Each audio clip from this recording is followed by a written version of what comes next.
la Nuit des idées de l'Institut français, en collaboration avec l'Université des Mascareignes et le Sapin Café Culture en deuxième partie de soirée. Le tribunal va commencer. Voilà, on estime que vous êtes suffisamment nombreux pour commencer. Je vais laisser la parole à Nicolas de l'IFM et puis place au tribunal. Merci beaucoup Colline. Ravi, bonsoir à vous. On est dans un format un peu confidentiel ce soir. C'est assez réduit de parler des conditions sanitaires. Donc voilà. Mais on tenait à, voilà, dans le cadre de cette Nuit des idées, c'est la Nuit des idées aujourd'hui partout dans le monde. C'est un événement qui est organisé dans le réseau culturel français à l'étranger. Voilà, donc pour cette année, le thème c'est reconstruire ensemble. Et à Maurice, c'est la fabrique du changement. Et la fabrique du changement, elle s'incarne ce soir dans 3 événements hors les murs. Ici, à l'Université des Mascareignes, à l'Aventure du Sucre dans le Nord, et également à l'ENSA, sur le campus de Pierrefonds. Ici même, on a donc un format assez inédit, qui est le tribunal des écologies, que vous allez voir, et après une partie culturelle, artistique, construite par le Sapin Café Culturel, bien implanté ici. Et donc Yann Duron, que je remercie, et des artistes que je remercie aussi, que vous verrez après le tribunal. Voilà. Et ça sera le changement en mots et en musique, donc un programme assez alléchant. Merci à Colline et à l'Université des Mascareignes de nous recevoir. Je trouve ce lieu assez inspirant. Voilà. J'espère que vous allez passer une belle soirée. Nous, on est ravis de vous accueillir. Et voilà, donc, excellente soirée à vous. Et voilà. Juste petite précision, vous signalez que la soirée ici et dans les autres lieux est filmée. Filmée pas en direct, mais filmée pour pouvoir être montée et faire une belle vidéo ensuite. Donc voilà, je préférais vous prévenir. Voilà. Excellente soirée à toutes et à tous.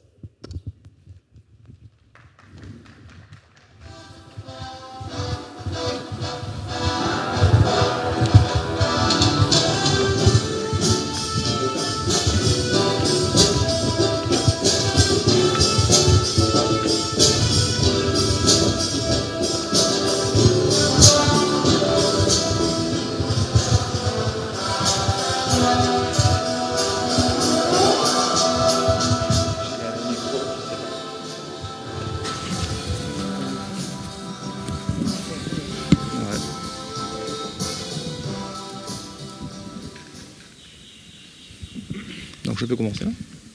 Allez-y. Donc, bonsoir à tout le monde.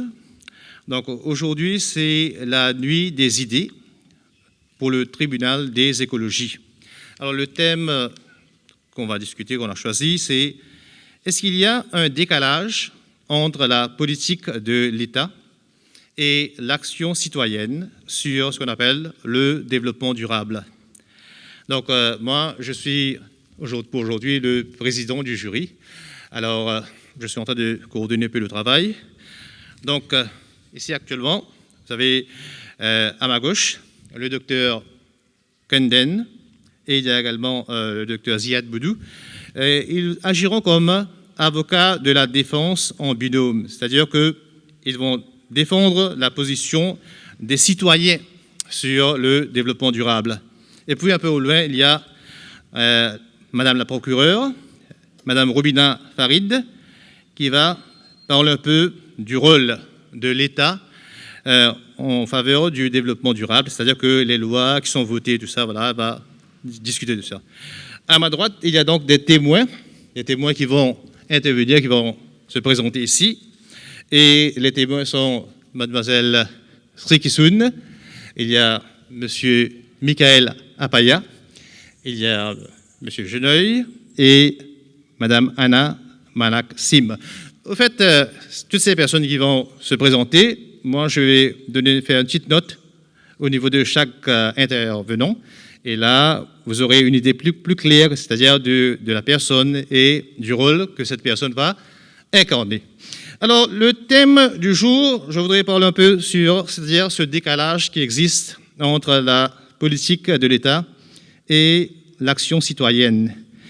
Donc, d'un côté, on sait bien qu'il y a le gouvernement, ou bien on appelle ça les gouvernants, qui développent et promulguent des lois sur l'écologie et le développement durable, au Parlement mauricien, il y a pas mal de lois qui ont été débattues au cours des années, et ça a également interpellé les Mauriciens. Mais en parallèle, ce qu'on sait, c'est quel est votre engagement, vous en tant que citoyen. Alors, de ce qu'on a pu voir, il y a un genre de décalage, c'est-à-dire que ça ne correspond pas. Il y a cette différence, c'est-à-dire d'un côté, on a voté des lois, on a parlé beaucoup là-dessus, on a débattu ça au Parlement, il y a eu des propos pour et contre, mais finalement, les lois ont été déjà promulguées là.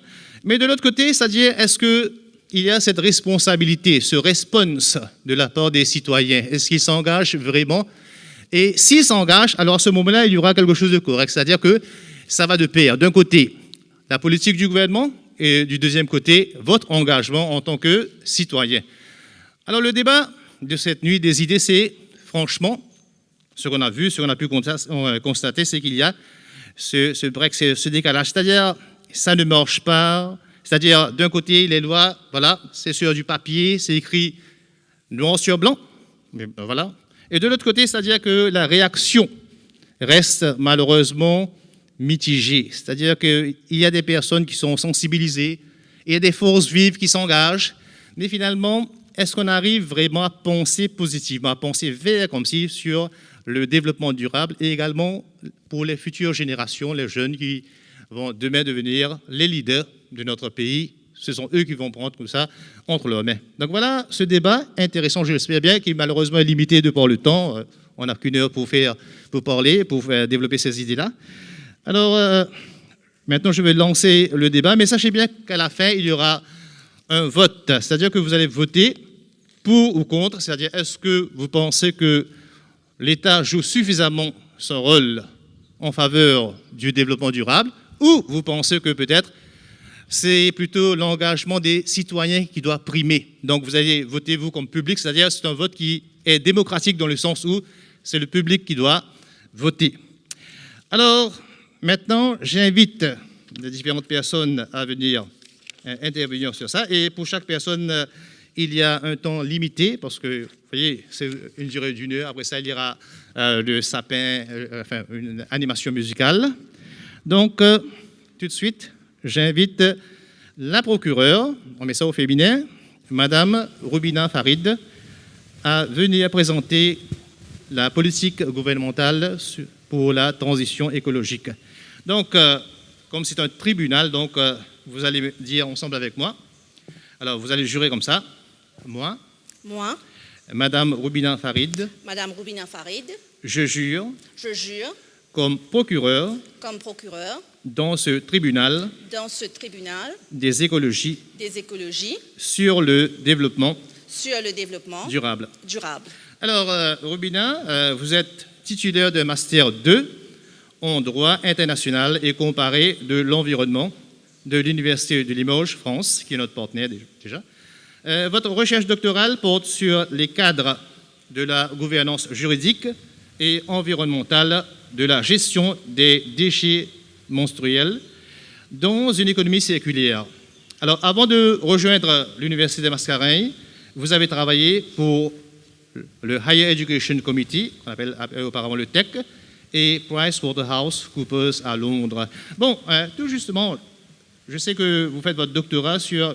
Vous avez mis les déchets menstruels. Juste une petite clarification là-dessus, c'est quoi votre recherche sur les déchets menstruels? Est-ce que c'est comme ça que vous écrit? Exactement, c'est pour voir la réglementation qui est inexistante actuellement, parce que la classification des déchets menstruels, juridiquement, ne tombe pas sur une classification spécifique. Donc, est-ce qu'on le classe en tant que déchet biomédical ou soit déchet ménager? Donc, tout dépend de la filière dans laquelle ce type de déchet passe. Et il y a aussi l'aspect pluridisciplinaire qui est non seulement l'aspect juridique, mais aussi l'aspect de la santé et la position de la femme dans ce débat. Très bien, très bien. Alors, selon vous, les lois existent et semblent être renforcées ces derniers temps. Alors, ces récents engagements de la part de l'État pour faire avancer la cause écologique sont-ils sincères? C'est ma première question. Et ensuite, pouvez-vous brièvement présenter ces différentes lois et quels sont leurs impacts sur le pays? Alors, Comme le principe ici, je vous donne la parole pour une durée de 5 minutes, et puis après 5 minutes, donc je veux dire, vous allez stopper, arrêter, et puis on va passer la parole à une autre personne. Voilà. Alors ça, c'est le principe de notre débat. Donc allez-y, Romina. Merci, Monsieur le Président, Mesdames et Messieurs. Pour commencer, voyons l'engagement de l'État mauricien vis-à-vis de la communauté internationale pour assurer une transition écologique et un développement durable. Maurice est pleinement engagé dans la mise en œuvre de l'agenda 2030 et des objectifs de développement durable. Maurice est l'un des premiers pays à avoir ratifié la Convention cadre des Nations Unies sur les changements climatiques en 1992 et à adhérer au protocole de Kyoto en 1997. Le pays a également été parmi les 15 premiers pays à signer et à ratifier l'accord de Paris, qui est le premier accord universel sur le climat et le réchauffement climatique en 2016. À ce jour, plus de 30 accords multilatéraux sur l'environnement liés aux produits chimiques, à la biodiversité, au milieu marin et à l'atmosphère ont été signés à Maurice. Pour en nommer que quelques-uns, il y a la Convention sur le commerce international des espèces de faune et de flore sauvages menacées d'extinction, la Convention sur la diversité biologique, la Convention pour la protection de la couche d'ozone, parmi tant d'autres accords multilatéraux. Qu'en est-il maintenant de la politique gouvernementale et les lois existantes pour assurer une transition écologique et le développement durable? Toute transition écologique a pour base 4 piliers très importants.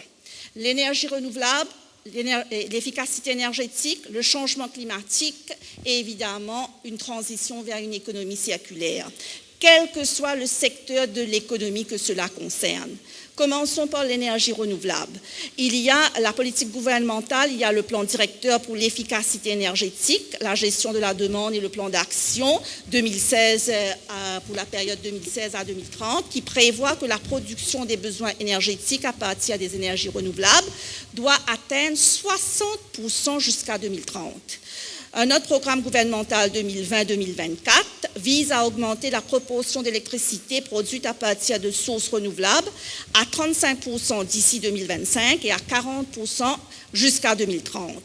Avec le soutien du PNUD et aussi bien de l'Agence française du développement et du Green Climate Fund, le gouvernement mauricien s'emploie à augmenter sa part d'énergie renouvelable tout en renforçant le réseau électrique existant. Le projet de loi, le Mauritius Renewable Agency Act de 2015, a créé le MARENA pour la promotion des technologies des énergies renouvelables et faciliter l'implémentation des projets qui utilisent ce type d'énergie. Le discours récent du budget 2021-22 annonce l'élimination du charbon avant 2030, parmi tant d'autres mesures d'adaptation et de mitigation. Et ce qu'il nous reste pour l'énergie renouvelable, pour le futur, ce serait d'avoir un régulateur pour le secteur de l'énergie renouvelable. Venons-en maintenant à l'efficacité énergétique.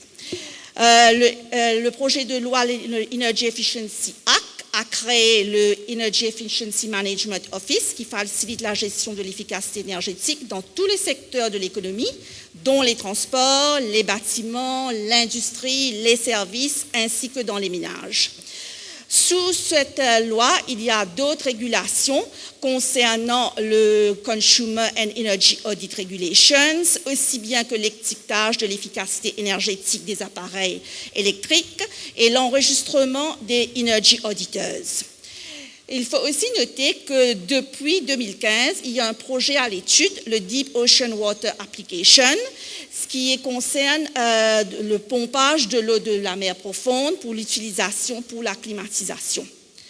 Venons-en au changement climatique. Le Climate Change Act, la loi de 2020, a créé le cadre stratégique national d'adaptation du changement climatique qui a été mis en jour en 2021. Il pense aux Nationally Appropriate Mitigation Actions pour l'élaboration d'une stratégie nationale de mitigation et d'un plan d'action. Il y a aussi, avec le changement climatique, les risques de catastrophe, donc un plan national d'adaptation pour les régions à risque de catastrophe, zones inondables et zones côtières, qui est en préparation à travers le Green Climate Fund Programme. Il y a aussi le cadre stratégique et plan d'action pour une politique nationale de réduction et de la gestion des risques des catastrophes. En ligne pour ces problèmes de risque à cause du changement climatique, les projets de loi dont le Land Drainage Authority Act, le Mauritius Meteorological Act, le National Disaster Risk Reduction and Management Act sont aussi en ligne. Il y a les recommandations du GIEC, le groupe d'experts intergouvernemental sur l'évolution du climat, qui, à partir de 2022, interdit graduellement, de manière progressive, les climatisateurs non inverters jusqu'en 2024. Nous avons aussi l'adoption d'un gel d'importation de fluides fluorigènes en 2024. Maurice a la responsabilité à venir avec le Nationally Determined Contribution qui viendra dire quelles mesures d'adaptation et de mitigation pour lutter contre le changement climatique pour les prochaines 5 ans. Maintenant, l'autre pilier, c'est une transition pour la gestion des déchets, une transition vers une économie circulaire. Nous avons le Green Deal entre l'île Maurice et l'île de la Réunion pour la mutualisation de nos déchets. Le plan stratégique de déchets, le Solid Waste Management Strategy, est actuellement en stage 2, cela nécessitera une réforme, une restructuration du système des services de voirie au niveau des collectivités locales. Cela se fera à travers un partenariat public-privé, bien sûr, qui sera soutenu par un régime fiscal. À part de ces 4 piliers pour une transition écologique vers un développement durable, il y a le secteur, bien sûr, des secteurs spécifiques. Les secteurs des utilités publiques tels que l'électricité, l'eau et les eaux usées. Concernant l'électricité, il faut noter que l'Electricity Act a été voté en 2020 pour une transition vers l'énergie verte à 60%, mais n'a pas encore été promulgué. Donc, on se base actuellement sur l'Electricity Act de 1939. La politique gouvernementale pour l'électricité, il y a le Renewable Energy Roadmap de 2030. Quant à l'eau, il y a le Master Plan pour le développement des ressources d'eau pour la République de Maurice. Vous avez une seule minute pour terminer, pour compléter ce que vous voulez dire. Il y a aussi la création du Utility Regulatory Authority. Et pour tous les autres secteurs tels que l'agriculture, le tourisme, il y a évidemment d'autres projets de loi qui pour s'assurer ici pour le développement écologique et la transition ici vers un développement durable et spécialement pour le tourisme. Donc, pour conclure, Monsieur le Président, n'oublions pas la loi la plus récente, le Environment Protection, concernant l'utilisation des plastiques à usage unique en 2021. Donc, la politique gouvernementale, aussi bien que les lois qui existent, évidemment, l'île Maurice s'engage et s'est engagée pendant le COP26 à Glasgow pour assurer que ça soit mis en place. Merci, Monsieur le Président. Merci bien, merci Robina. Donc, maintenant, j'aurai des questions tout à l'heure pour vous également. Maintenant, j'invite un premier témoin qui va partager son avis sur l'action gouvernementale. Alors, il s'agit de M. Apaya, M. Michael Apaya. Alors, venez vous présenter ici. Alors, Michael, vous avez juré avec moi. Moi. Monsieur Michael Apaya. Monsieur Michael Apaya. Je jure. Comme témoin. Dans ce tribunal. Des écologies. Sur le développement durable. Donc, Michael, vous êtes responsable des opérations du développement durable et la croissance inclusive à Business Mauritius, qui est l'organisation de la communauté des affaires pour le dialogue public-privé. Depuis 2012, vous travaillez pour la communauté des affaires mauricienne dans le contexte de la coopération régionale sur l'efficacité énergétique entre Business Mauritius, l'Association of Mauritian Manufacturers et l'Association pour le développement industriel de la Réunion. Donc, vous vous êtes bien engagé au niveau du développement durable et ça se voit de par votre CV impressionnant. Alors, la question pour nous, c'est pouvez-vous nous partager votre avis de représentants du secteur privé concernant les lois qui bannissent le plastique à usage unique ou toute autre loi qui favorise l'engagement du pays dans cette transition écologique. Donc, comme d'habitude, vous avez la parole pour 3 minutes. Donc, allez-y, Michael. Monsieur le Président, merci. Bonsoir à tous. Je pense que pour répondre à la première question de savoir si sur le sujet du plastique à usage unique, il y a un décalage entre la politique gouvernementale et l'action citoyenne, je pense que pour le coup, sur ce sujet-là, on se rejoint, puisqu'il fallait bien reconnaître l'impact du plastique dans nos différents milieux naturels, dans l'environnement marin ou dans les surfaces agricoles. Et donc, c'est une loi qui vient interdire certains plastiques. Et je pense que l'action citoyenne est tout à fait en accord avec cela. Quand, par contre, on rentre un peu plus dans le détail, j'ajouterais peut-être un mot à usage unique, le mot usage abusif. On est bien d'accord quand on parle de petites touillettes pour touiller sa tasse de café. On est bien d'accord quand on parle du gobelet en plastique. On est encore d'accord quand on va parler de couverts, assiettes de pique-nique, etc.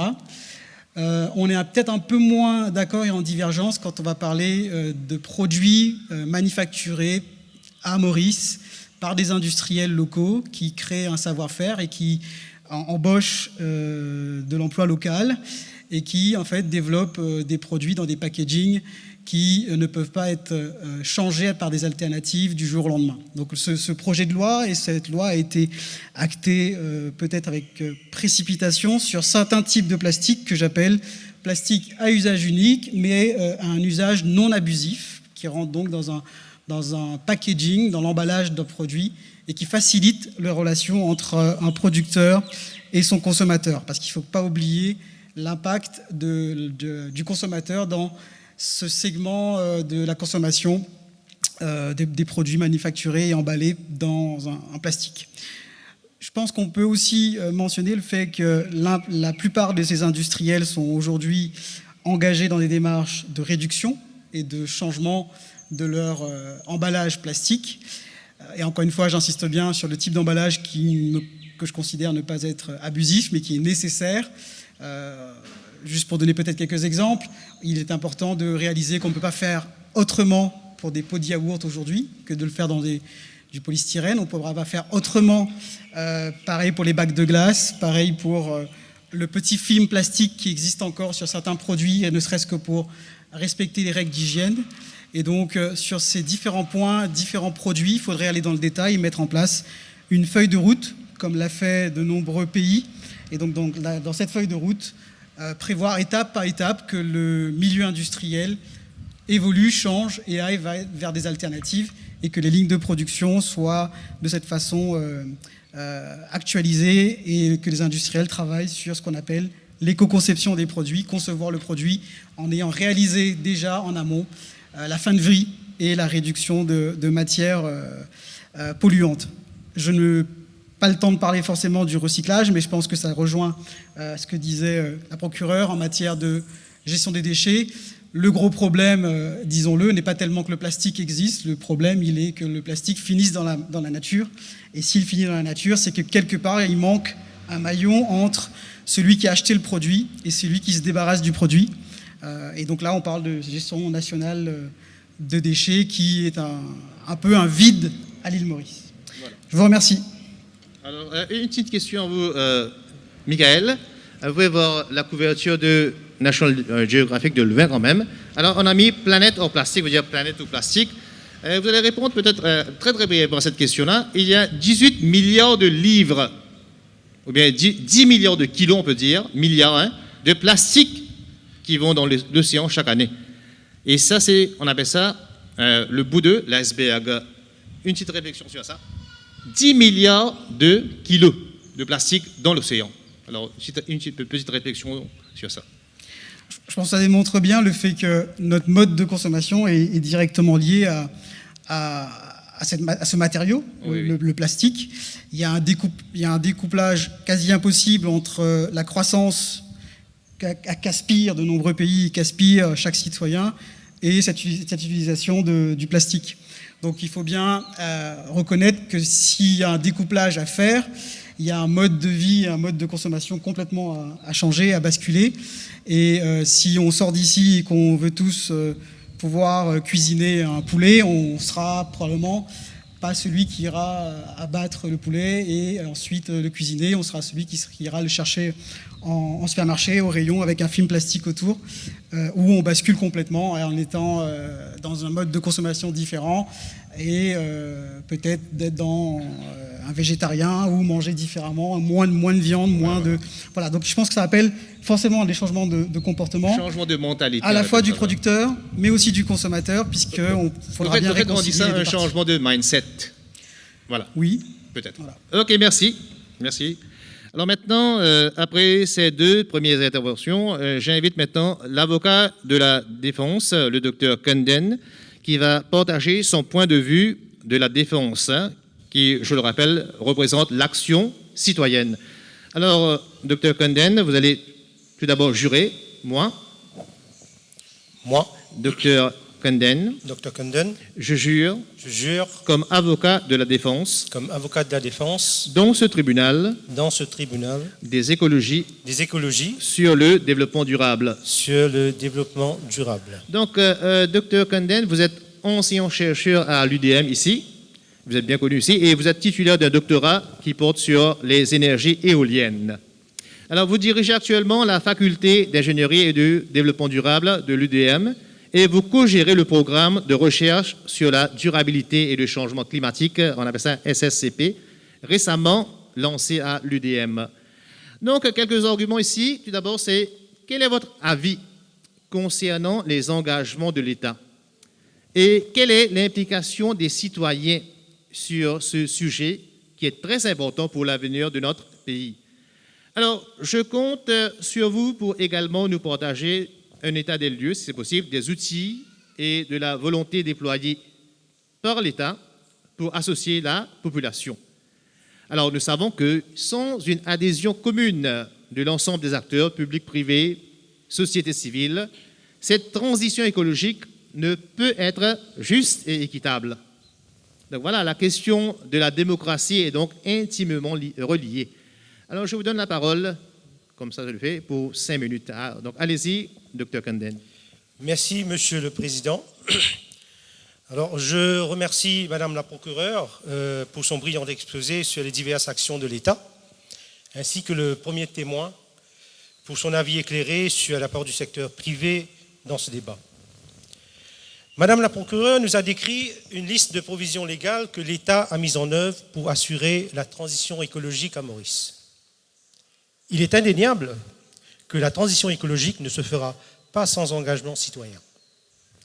Et dans l'engagement citoyen, nécessite que les citoyens soient informés, conscients, ouverts, responsables, mais surtout consultés et placés au centre du développement durable. Alors, je voudrais débuter mon intervention en me penchant sur la nécessité d'avoir une approche cohérente et pérenne pour favoriser la cohésion, la solidarité et accroître la participation citoyenne à tous les niveaux pour une transition écologique, solidaire, juste et démocratique. Ce que nous voulons débattre aujourd'hui est la question suivante. Y a-t-il un décalage entre la politique de l'État et l'action citoyenne sur le développement durable? Alors, laissez-moi tout d'abord vous assurer, mesdames et messieurs les jurés, que nous sommes conscients de la volonté de l'État de mettre en place des législations dans le cadre de la protection de l'environnement, mais aussi pour faire face aux enjeux du changement climatique.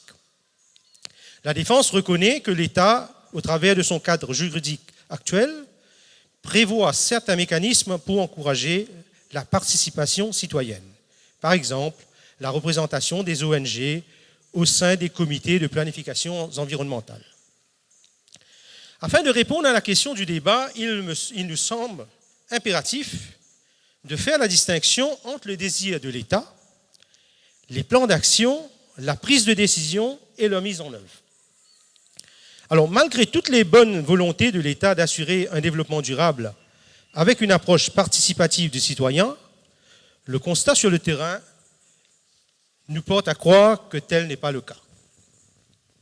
On constate un manque de cohésion dans notre système de planification nationale, surtout après l'abolition du ministère du Plan, qui existait jadis dans les années 90. La plupart des secteurs à Maurice, à l'exception, je dirais, du secteur de l'énergie, n'a pas de plan d'action cohérent à l'horizon 2030.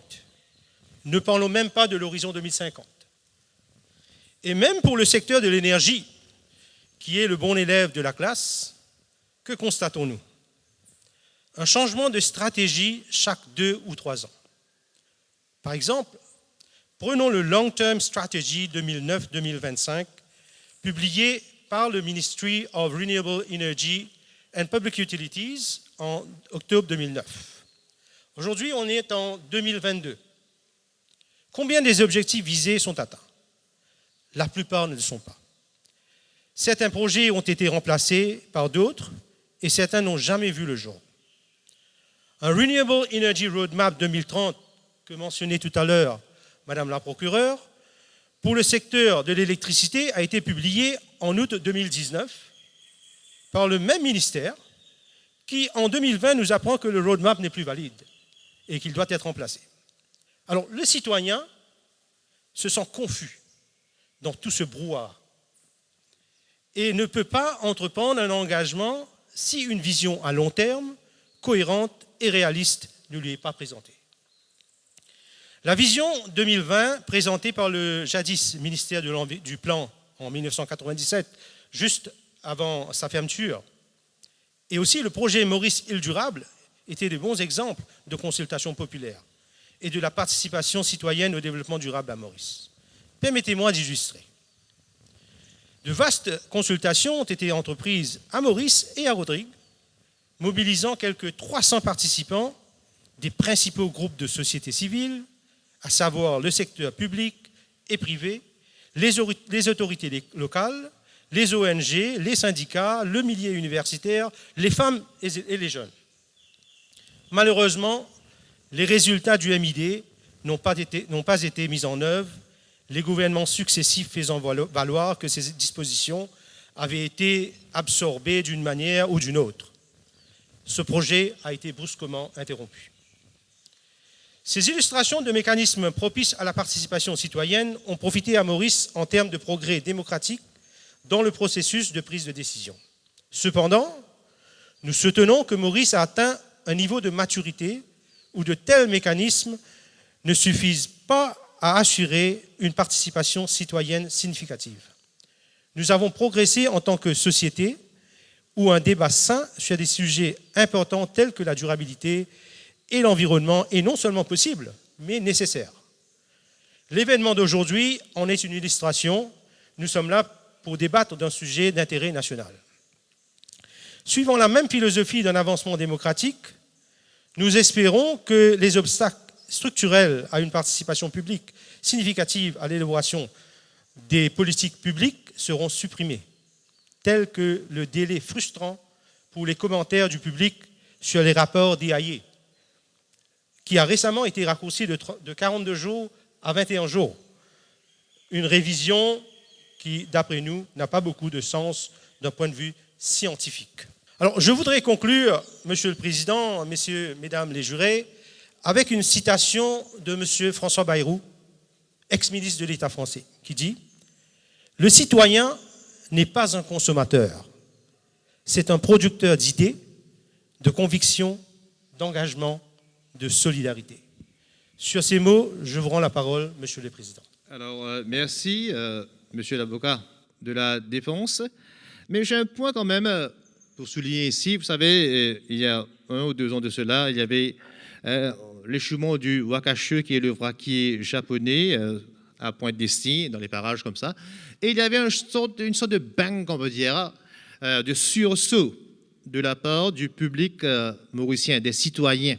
Donc, ils se sont engagés quand même, hein, à quel moment, d'une certaine façon, dans ce genre de choses. C'est-à-dire, ils sont bien sensibilisés sur la chose écologique. Vous avez quelque chose à dire là-dessus? Juste deux petits mots. Bien sûr, c'est ce que je disais tout à l'heure. Je pense que les citoyens mauriciens ne sont pas contre le développement durable. Et surtout, ils se sentent concernés quand on touche à la nature et, vous savez, à l'environnement qui est leur gagne-pain, qui est notre atout à l'île Maurice. Surtout qu'on est une île touristique. On attire des gens à Maurice parce que c'est une île paradisiaque, comme on le dit. Donc je pense que c'est un peu ça. Vous voyez que le citoyen, lui, il veut faire quelque chose, mais pourvu qu'on lui présente quelque chose de cohérent et une vision à long terme qui ne change pas au jour le jour.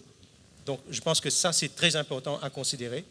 Non seulement les lois qu'on met en place, mais aussi dans l'implémentation de ces lois, comment on engage les citoyens à tous les niveaux. Il faut mettre en place des structures, justement, pour toucher à ces citoyens. Merci. On va vous revoir tout à l'heure. Et maintenant, j'invite Madame, comme témoin maintenant, Madame Anna Malaxim, qui va soutenir une certaine position, surtout qui est axée sur l'architecture. Donc tout d'abord, Anna, vous allez jurer comme témoin, donc moi. Allez, dites-moi. Moi. Oui, voilà. Madame Anna Malaxim. Madame Anna Malaxim. Je jure comme témoin. Je jure comme témoin. Dans ce tribunal. Dans ce tribunal. Des écologies. Des écologies. Sur le développement durable. Sur le développement durable. Donc, Anna, vous êtes titulaire d'un diplôme d'habilitation à la maîtrise d'œuvre en son nom propre. Voilà, et ça Paris. Et vous avez commencé votre carrière en 2011 à Paris, où vous avez travaillé avec plusieurs cabinets d'architecture et vous avez été associé de LPB Architecte. Donc, depuis que vous êtes retourné à Maurice, il y a 4 ans de cela, vous avez collaboré avec plusieurs cabinets d'architectes locaux et vous êtes depuis 2018 enseignante à l'École nationale d'architecture de Nantes sur le campus mauricien. Donc, Anna, une des choses intéressantes, c'est comme si vous voulez parler de l'architecture au niveau du développement durable. Donc, on construit, on bétonne l'île Maurice, pratiquement partout, tout le monde le dit comme ça, enfin, les citoyens le disent. Et de l'autre côté, on veut dire que voilà, il y a des projets qui sont, on construit, ce sont des projets très, très écologiques. Donc, on se bascule un peu des deux côtés. D'un côté, on produit pour le futur, et de l'autre côté, on est en train de bétonner l'île qui est paradisiaque. Il y a la nature verdoyante partout. Donc, quel est votre point de vue un peu sur ça? Allez-y, vous êtes libre. Oui, donc, vous avez 4 minutes comme ça. Hein. Très bien. Je vais aborder cette question sur le décalage qu'il peut y avoir entre une politique de l'État et une action citoyenne dans le domaine de l'architecture. Donc à travers ce prisme de l'architecture et des réalités rencontrées dans l'exercice de ce métier dans notre contexte mauricien. Donc déjà d'un point de vue global, tout d'abord l'architecture est éminemment au cœur, je voulais rappeler que l'architecture est éminemment au cœur des enjeux environnementaux et écologiques parce qu'elle prend part à bon nombre des 17 objectifs pour un développement durable comme le définit les Nations Unies par exemple. Voire l'architecture permet d'y apporter certaines solutions. La crise environnementale est en un sens pour les architectes une opportunité pour inventer, pour innover et pour solutionner. Donc il faut nous en donner l'occasion. Je rappelle à l'occasion que le secteur de la construction est le secteur au monde le plus polluant si l'on considère l'énergie consommée nécessaire à la fabrication des matériaux, à leur acheminement, dont le ciment et l'acier de notre béton sont les plus grands gagnants. Et l'on compte également les déchets que génère la mise en œuvre de ces matériaux lors des chantiers ou encore les déchets qui sont liés au cycle de vie de ces bâtiments de plus en plus court. Pour revenir à notre contexte mauricien, les architectes d'ici aujourd'hui imaginent, dessinent et réalisent des projets sans aucune, jusqu'à aujourd'hui, sans aucune obligation ou contrainte légale au regard d'une architecture plus verte ou une architecture durable. Donc je dirais que pour l'instant, par sa réglementation, l'État est quasiment totalement absent sur la question du développement durable de nos villes et de nos territoires, par les obligations. Trop peu de planification urbaine, pas de réglementation thermique, par exemple, contrairement à nos voisins La Réunion, rien au regard des ressources qui sont mises en œuvre, pas plus non plus sur des principes de bioclimatique qui seraient très intéressants d'appliquer chez nous également et qui permettent une architecture moins motorisée, moins climatisée par exemple pour nous. On retrouve cependant des recommandations très intéressantes et d'ailleurs sur ces principes bioclimatiques dans des textes qui s'appellent les PPGs, donc les Planning Policy Guidance, Ce sont des documents qui sont extrêmement bien réalisés, avec des guides pour une architecture qualitative, mais comme son nom l'indique, c'est un guidance, donc ce n'est pas une obligation, c'est un guide, ce sont des recommandations. Et bon nombre de projets qui ont été décriés par des riverains, des associations, le citoyen qui s'exprime, quand il s'exprime, on se rend compte que ces projets ne sont pas sont conformes à la réglementation, en revanche ne sont pas conformes aux PPGs. Donc on a toute une batterie de documentation autour de nous qui pourrait nous aider à mieux concevoir, et pourtant c'est 2 poids 2 mesures. Voilà. Donc on n'est pas obligé de respecter et de se soumettre à ces PPGs par exemple. Donc ça c'est un premier point.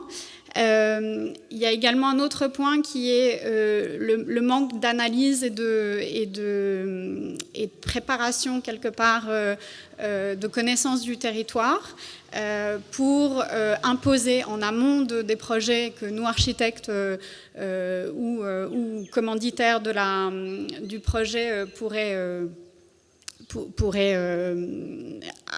qui pourrait avoir lieu, pardon. Il y a toute la documentation d'analyse n'existe pas. Donc, à chaque fois qu'il y a, par exemple, la réalisation d'une étude d'impact environnemental ou historique ou social, etc., ça arrive toujours en cours de projet. Ça arrive même peut-être trop tard, et c'est jamais un préalable au projet. C'est toujours donc encore une fois la réglementation elle est là, donc le recours existe, donc le citoyen a ce recours pour dénoncer un projet qui selon lui mériterait une étude par exemple d'impact environnemental, mais pour autant elle n'est pas forcément imposée en amont du projet. Et donc ça c'est un problème dans notre profession. Donc, et à mon sens, cette crise environnementale aujourd'hui est suffisamment urgente pour qu'on arrête avec des textes qui ne sont que des recommandations et qui ne sont pas des obligations.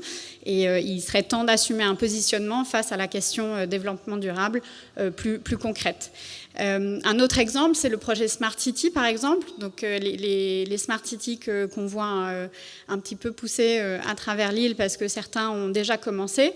C'est encore un autre exemple d'une intention qui vient de l'État, d'une très grande envergure, avec de belles ambitions, plein de promesses encore, pour des nouvelles villes, donc plus intelligentes, et on aurait pu imaginer que dans plus intelligente, il y ait également la notion de ville plus durable, et on se rend compte que les conditions obligatoires au lancement d'un projet Smart City, par exemple, ne sont pas... les conditions obligatoires ne relèvent pas du développement durable. Donc aujourd'hui, elles ont démarré, et elles sont donc ces Smart Cities sont des projets immobiliers, mais qui, dans leur ADN et dans le principe même de la conception de ces villes, n'a pas du tout intégré la notion d'un urbanisme écologique ou d'un développement durable. Vous avez raconté quelque chose sur l'architecture, votre point de vue là-dessus.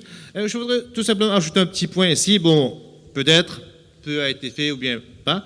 Mais un exemple concret, c'est comme si à Trouve-Serre, il y avait une personne, un individu qui avait comme si construire, ériger un bâtiment, et finalement le public, le peuple, comme si Maurice a dit que c'était quelque chose de hideux, alors on l'a démoli. Donc il y a une petite action citoyenne aussi dans ce sens-là. C'est-à-dire on a construit puis on a voulu démolir ça, c'était pour le bien du peuple mauricien, du public. Voilà. C'est peut-être la première jurisprudence. Une première quand même. Alors merci beaucoup. Voilà. Merci pour votre très belle intervention. Si je peux tout simplement ajouter qu'effectivement il y a toutes les obligations, enfin tout l'encadrement de l'État et des lois, mais il y a évidemment l'engagement citoyen qui doit être présent. Donc l'exemple de la Smart City, les conditions pour faire une ville durable était écrit dans les conditions du projet. Et donc c'est aux promoteurs, c'est aux citoyens, c'est à ces promoteurs mauriciens, aux acteurs de la construction, aux architectes, etc., de s'emparer du sujet et d'en faire une réelle réponse. Donc voilà, mon avis est partagé, parce qu'aujourd'hui on est État et citoyen dans le domaine de l'architecture très en retard. Mais il faut prendre le train en marche vers des objectifs développement durable. Voilà. Ok, merci beaucoup, merci madame. Alors maintenant, je vais inviter Monsieur Sébastien Geneuil comme témoin. Alors Sébastien, donc vous allez jurer, comme tout le monde jure là.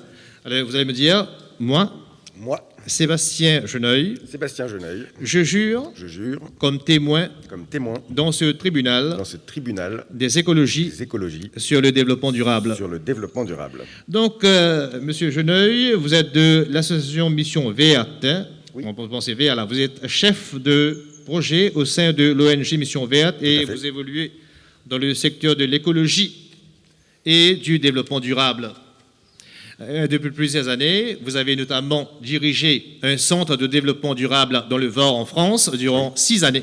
Oui. Donc voilà, vous avez un grand engagement et puis vous avez dit que vous avez également été un peu à la Réunion. Donc tout ça, je vous invite maintenant à partager votre analyse de la situation environnementale à Maurice. Donc pouvez-vous nous donner des exemples concernant l'écart entre le débat écologique politique et l'action civique sur le terrain?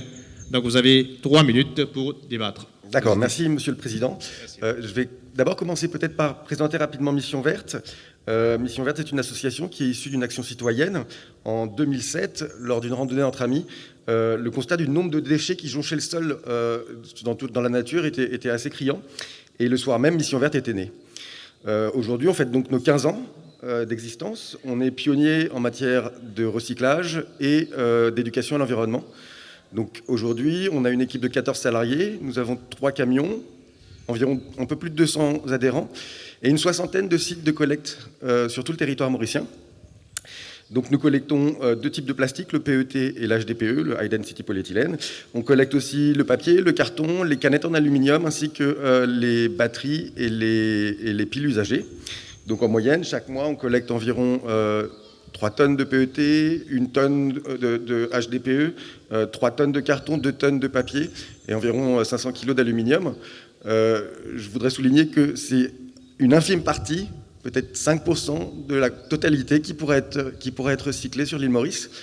Pour revenir à votre question, Monsieur le Président, les actions civiques existent bel et bien, elles sont nombreuses, comme en témoigne la participation citoyenne pour le Wakashio, ou les nombreuses sessions de nettoyage qu'on peut voir dans les plages, sur les rivières ou dans la nature. Il y a un vrai intérêt de la population sur les problèmes environnementaux, mais par contre, il y a aussi un manque de civisme, parfois flagrant, et des besoins en termes de sensibilisation.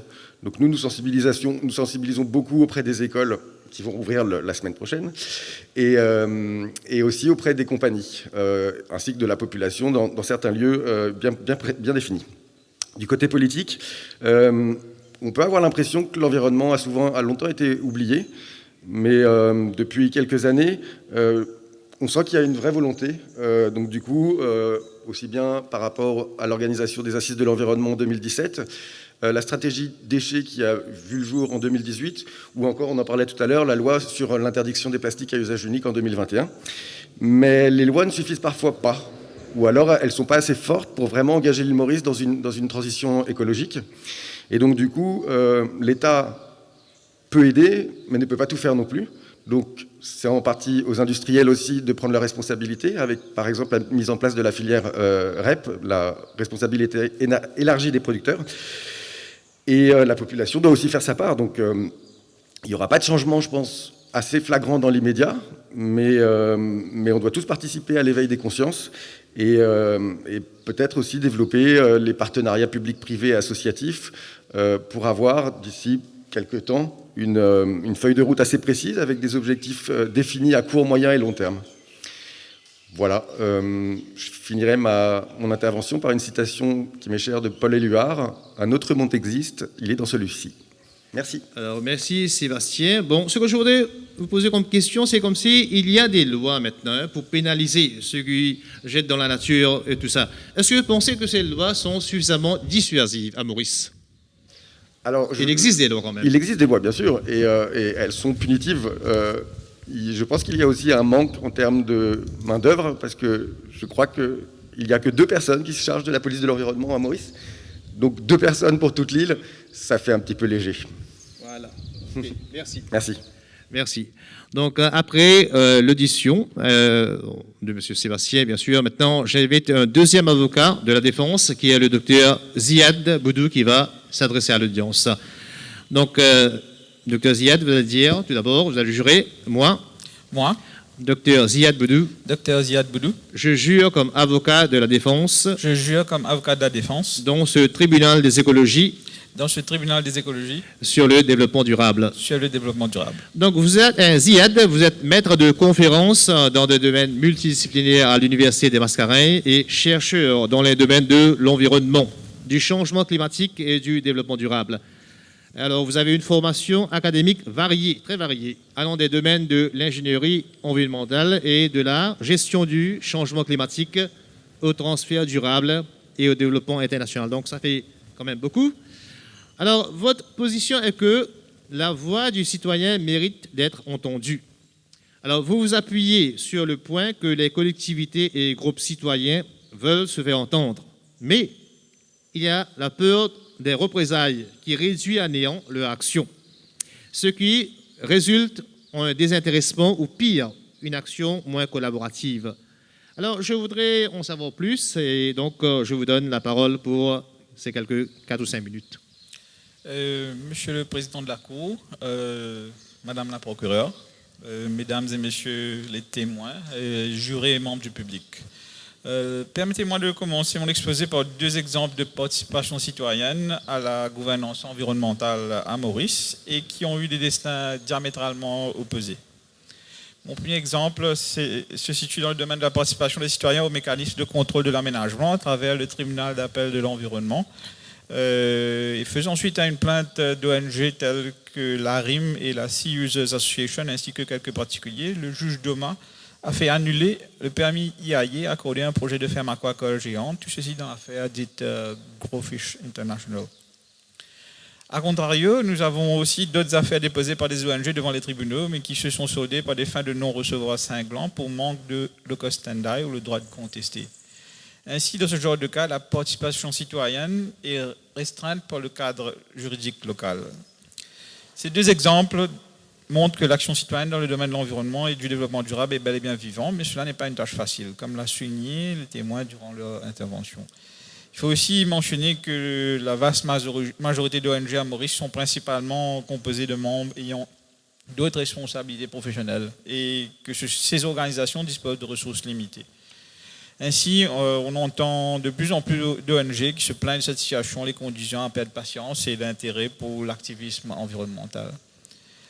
Mesdames et messieurs les jurés, la partie adverse a entretenu des discours certes intéressants, mais qui ne sont pas vraiment avérés quand on fait face à la réalité du terrain et la vérité des chiffres, qui démontrent qu'il est nécessaire de revoir l'ensemble des applications des politiques environnementales à Maurice, qui sont beaucoup, mais qui demandent à être peaufinées en termes d'implémentation. Je décrirai brièvement certaines statistiques qui illustrent cet état des lieux. En 2019, alors que le jour du dépassement, ou Offshore Day, comme c'est connu en anglais, c'était le 29 juillet. Et Maurice avait atteint son jour du dépassement beaucoup plus tôt, le 18 juin. C'est qui est un signe clair de surconsommation. En 2016, Maurice était classé 77e sur 180 pays avec un score d'indice de performance environnementale de 78. Alors qu'en 2021, nous avons régressé à la 90e place avec un score de 57. L'Union internationale pour la conservation de la nature classe Maurice comme le 3e pays au monde à avoir des espèces végétales les plus menacées. Concernant l'indice de développement durable, Maurice a encore régressé de la 90e place à la 105e place en 2018 et 2019. Le pays a raté les promesses faites de la Convention d'Aichi sur la diversité biologique. Concernant les objectifs du millénaire pour le développement, les émissions par tête d'habitants ont continué à croître chaque année, atteignant 5,3 tonnes de CO2 équivalent par tête d'habitant en 2018. Mesdames et messieurs les jurés, ces chiffres sont sans appel. Ils démontrent que malgré le fait que le pays réussit relativement bien dans certaines mesures de gouvernance environnementale, telles que l'indice Mo-Ibrahim, il est indéniable que les interventions de l'État n'ont pas été décisives dans plusieurs thèmes clés, tels que la surconsommation, la préservation de la biodiversité, la conservation des forêts, l'adaptation et l'atténuation du changement climatique et l'utilisation des ressources énergétiques. En résumé, ces indicateurs illustrent clairement la dichotomie entre les intentions étatiques et la réalité du terrain. Et ce constat nous pousse à formuler les hypothèses suivantes. Est-ce que ce sont les actions étatiques qui n'ont pas été pertinentes ou est-ce que ce sont les citoyens qui n'ont pas suivi le gouvernement dans ses efforts de promouvoir un développement dit durable? Mais au vu de l'engouement local pour la cause environnementale, tel que l'a démontré la mobilisation populaire autour du Wakashu que vous avez cité au préalable, Monsieur le Président, et où la participation civile aux débats nationaux et celle d'aujourd'hui, la défense est plus inclinée à la thèse que les actions étatiques sur l'environnement et le développement durable n'ont pas été suffisantes. Au vu du débat de ce soir, il est clair que la participation et l'action citoyenne sont primordiales dans tout effort de ce domaine. Et les preuves citées aujourd'hui semblent confirmer un décalage entre la politique de l'État et la réponse citoyenne. Sur ce mot, je vous rends la parole, Monsieur le Président. Donc, merci, mais qu'est-ce que vous, à votre niveau, pouvez préconiser comme si pour réduire cet écart, ce fossé-là? Juste une ligne. Je vais m'appuyer un petit peu sur mes 20 années d'expérience dans le domaine de l'environnement, au ministère de l'Environnement, pour dire qu'une nouvelle approche est nécessaire et une approche participative plus poussée. Comme l'a dit mon collègue avocat de la Défense au préalable, nous sommes dans une société qui est beaucoup plus mature. On peut avoir un débat civilisé entre la société civile et le gouvernement. On ne peut plus se focaliser sur des participations ça et là, dans des comités, par des ONG. Une autre approche, on est assez mature pour le faire. Ok, merci bien. Merci bien. Maintenant, le temps passe et il commence à faire sombre également. Donc, j'invite le quatrième témoin, c'est Madame Bamini Srikisun, qui est scientifique. Donc, je dois prendre un peu de temps pour lire ça, ça commence à devenir plus sombre pour moi. Donc, vous allez jurer tout d'abord, moi, Madame Bamini Srikisun. Madame Bamini Srikisun. Je jure comme témoin dans ce tribunal des écologies. Dans ce tribunal d'écologie. Sur le développement durable. Sur le développement durable. Bon, je prends un peu de mon temps parce que je voudrais avoir un peu de lumière pour voir ça. Alors, vous êtes doctorante à l'Université des Mascareignes.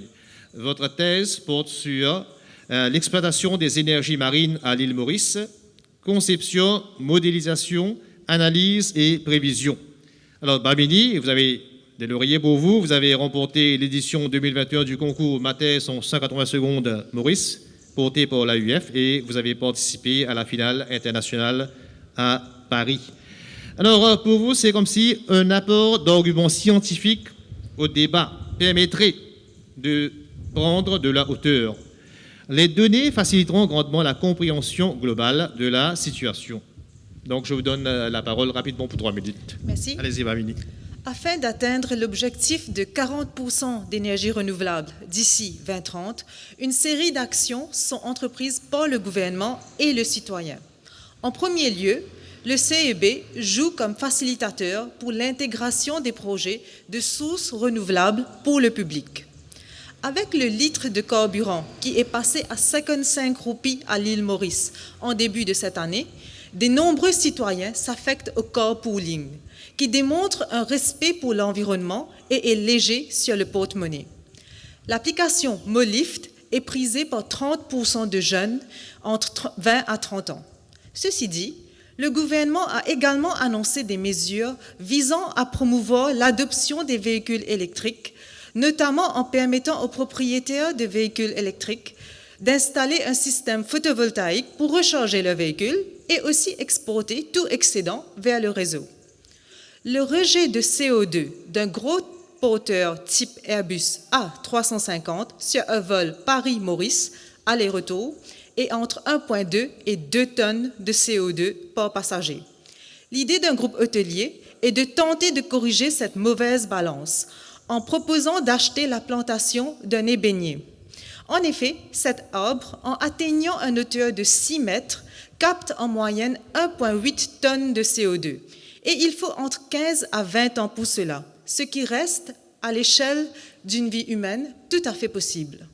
Dans l'optique du tourisme vert, de nombreux hôtels entament le concept « Une heure pour la planète » en mars de chaque année. Ces événements ont réduit la consommation d'électricité de 4% en moyenne.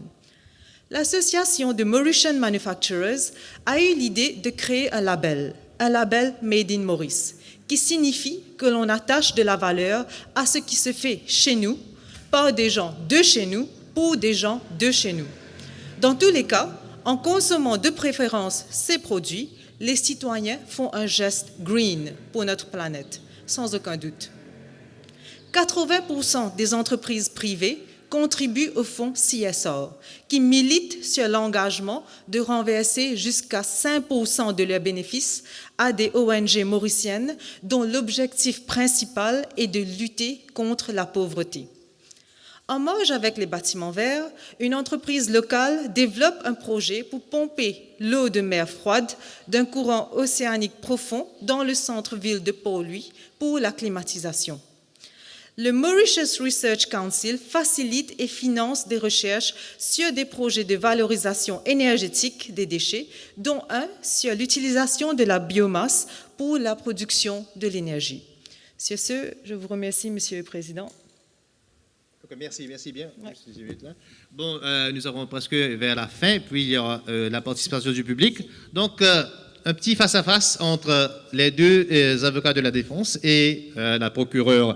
Donc, pour conclure, on pense de génération future. Donc, le gouvernement vient de l'avant avec tellement de lois, avec des deadlines qu'on appelle ça 2025, 2030, quoi.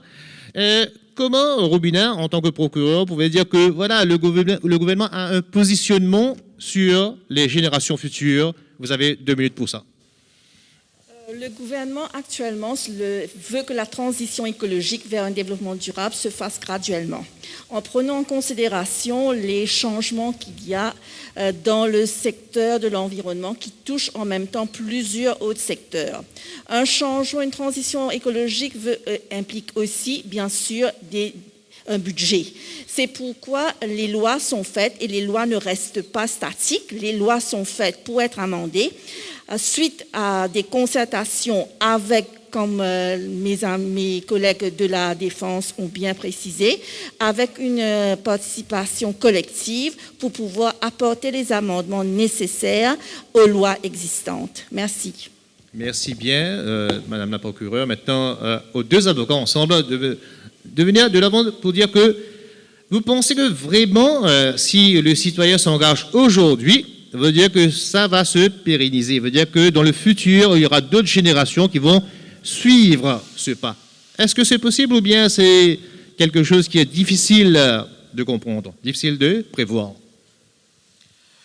C'est-à-dire ce que vous voulez faire aujourd'hui, votre action que vous voulez faire aujourd'hui, vous pensez que demain, les jeunes, les autres qui vont suivre, vont vraiment, comme si, faire avancer ce débat sur l'écologie, sur le développement durable. Allez-y. Premièrement, vous avez 2 minutes. Toute transition écologique, c'est un processus. C'est pas un one step qui arrive tout ça. C'est un processus. Donc, la littérature sur les transitions écologiques nous parle d'une durée de 30 ans pour une transition. Donc, il faut commencer quelque part.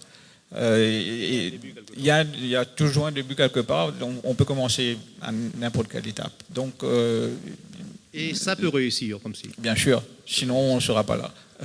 Monsieur Canadu, une ligne, si vous voulez ajouter. Non, je voudrais juste dire que donc, ce qu'on a vu, c'est que c'est bon d'avoir des lois.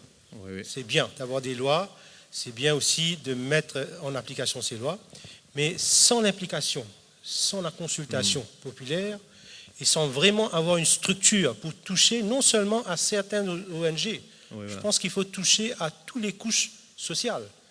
Parce que quand vous regardez, par exemple, le cas du plastique que le témoin nous a présenté tout à l'heure, on a vu qu'aujourd'hui, ce qui revient au tapis, c'est que se passe-t-il avec ceux qui produisent ces objets-là?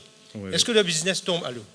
Deuxièmement, est-ce que le citoyen peut vraiment payer de ses poches le remplacement de ces produits qu'il utilisait avant?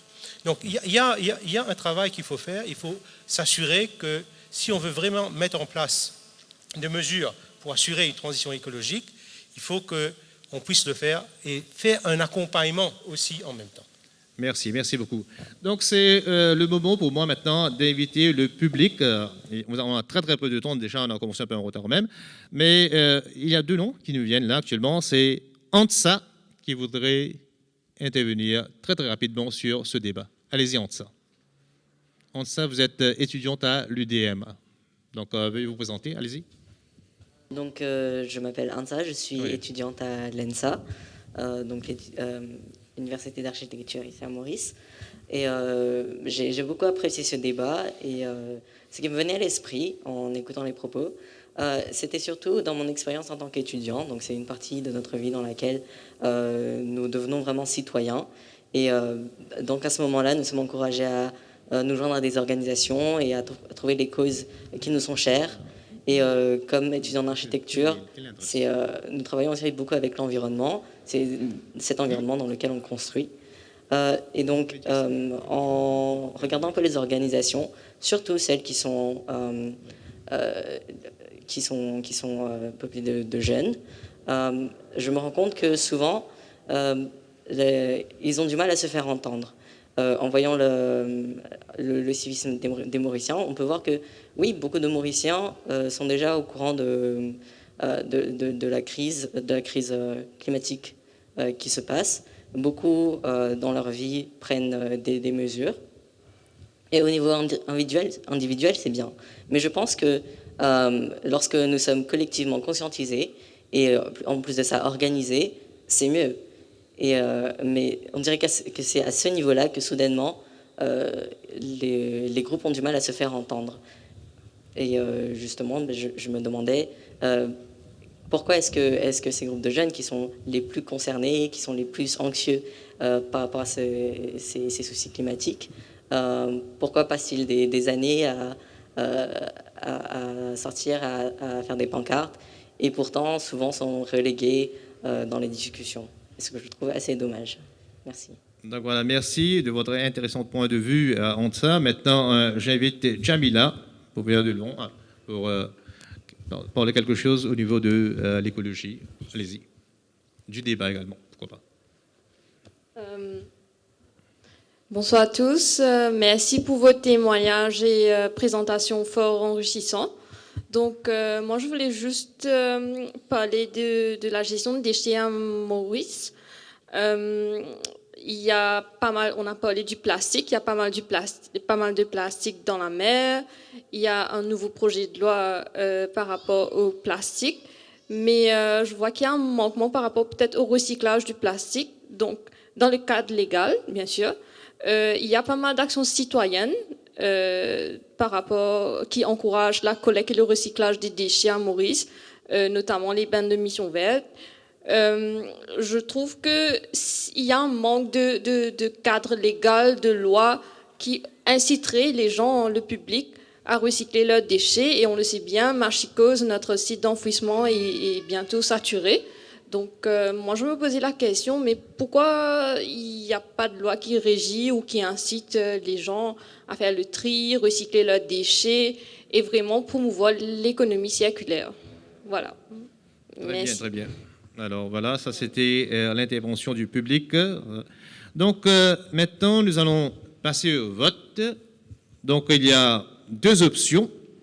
Alors le premier, c'est vous êtes en faveur du fait que l'État, de par ses lois ou la juridiction, joue adéquatement son rôle pour un développement durable à Maurice. Donc vous êtes pour le rôle interventionniste, on peut dire, de l'État au sujet de l'environnement et du développement durable. Sinon, vous rejoignez l'approche citoyenne qui est plus à même de déployer une transition écologique juste et équitable. Donc, il y a d'un côté l'État, de l'autre côté l'action citoyenne. Donc, vous allez voter soit pas pour deux, soit pour l'État ou pour l'action citoyenne. Donc, on vous donne 5 minutes. Vous pouvez utiliser, je pense que Colline peut seulement ajouter quelque chose là-dessus au niveau du vote. Merci, Monsieur le Président. On ne se voit pas très bien, mais on va peut-être faire un vote à main levée Voilà. Donc, je vous invite peut-être à reformuler la première proposition. Ceux qui souhaitent délibérer dans ce sens lèvent la main, et de même pour la deuxième. Et puis, ouais, vous secouez comme ça. Vote à main levée et secouée. Première option veut dire que l'État joue un rôle assez fort, prépondérant sur le développement durable. L'État fait cet effort-là. Alors vous allez voter pour. Il y a un rôle de l'État, vraiment. L'État s'engage. Et c'est bien, d'après vous, pas moi. Moi, je suis que le président du jury ici. Vous allez voter maintenant. Vous allez lever la main comme ça pour dire, voilà, l'État s'engage bien et c'est quelque chose de positif pour le pays. Donc tout le monde est timide, je ne sais pas. Ils ont voté, ils ont déjà voté? Ils votent. Alors, deuxième maintenant, c'est comme si c'est nécessaire d'avoir l'engagement citoyen pour le développement durable. C'est-à-dire que voilà, il faut qu'il y ait le peuple qui aille de l'avant pour le développement durable. Donc encore une fois, je pense, levez la main.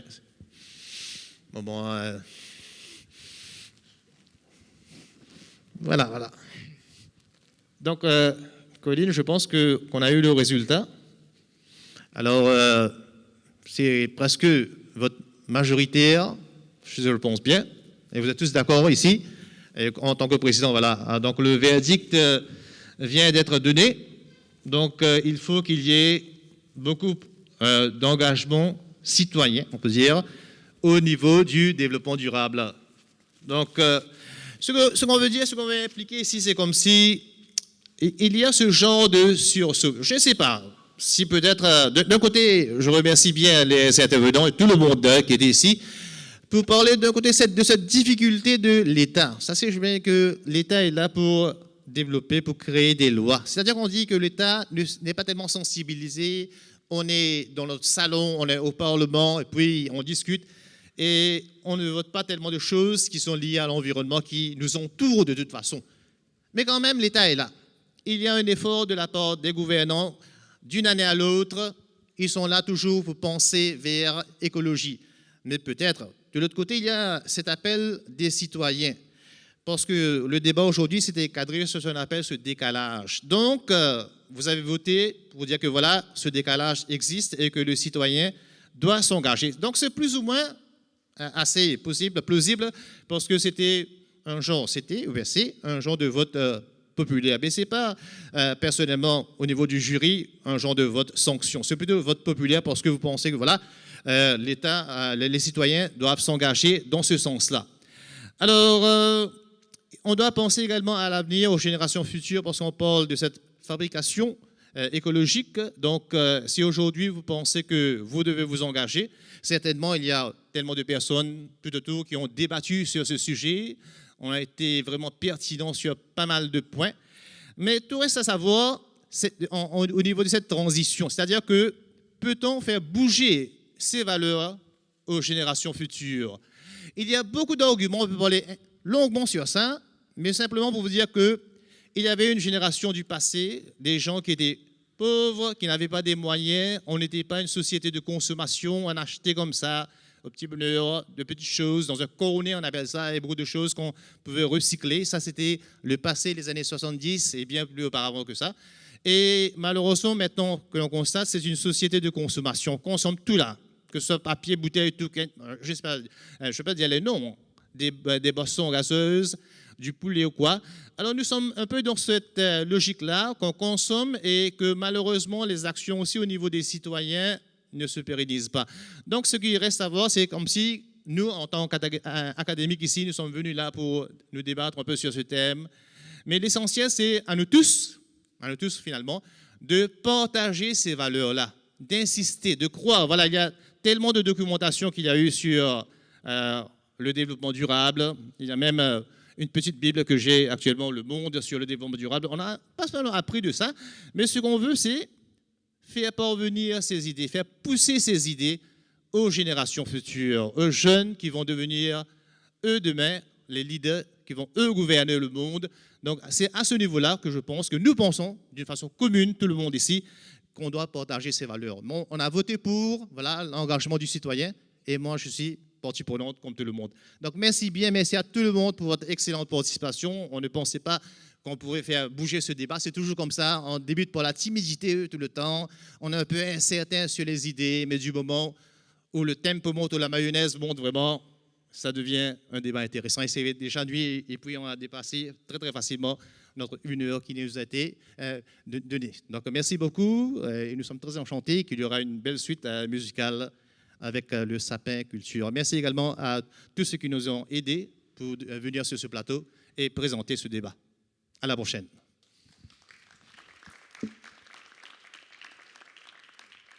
On va faire une petite pause parce que à la fin d'un long débat comme celui-là, un long procès, on a besoin. Donc on vous invite à rejoindre le buffet là-bas pour se rafraîchir voilà. 10 minutes, un quart d'heure, et ensuite on passe à la partie artistique. Tu nous as concocté le sapin. Merci, à tout à l'heure. Et merci à tous les intervenants, merci beaucoup. Merci. Oui, bonsoir à tout le monde. Donc, le sapin est très heureux de participer à cet événement. Après un moment quand même, avec les confinements, les restrictions, tout ça. Donc, on est très, très heureux de travailler avec et l'Institut français de Maurice et l'UDM, où je travaille aussi. Donc, nous, on a voulu présenter quelque chose avec les artistes de proximité, on va dire, parce que c'est des artistes qui habitent la région et de très bons artistes. Donc, on va commencer incessamment avec Mika à la guitare, Lindsay à la contrebasse. Un petit applaudissement serait pas trop...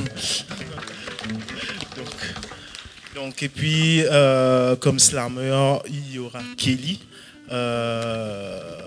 Juanito et Lion Clash. Donc je vous laisse apprécier plutôt. Bonne soirée.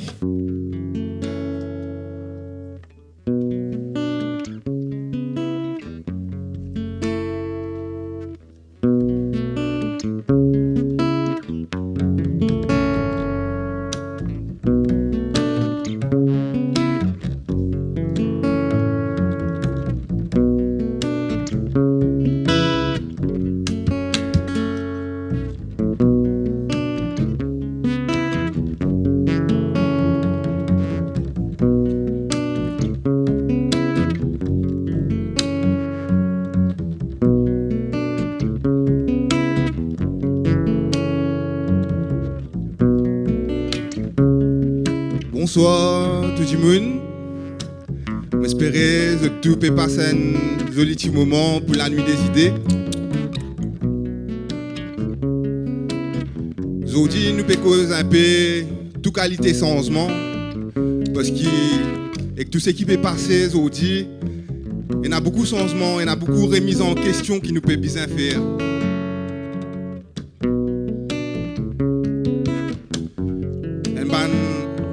Changement qui commence par nous-mêmes avant tout.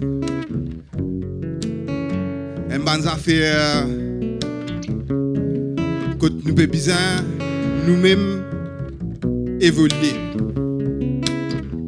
Et pas laisser nous manipuler surtout.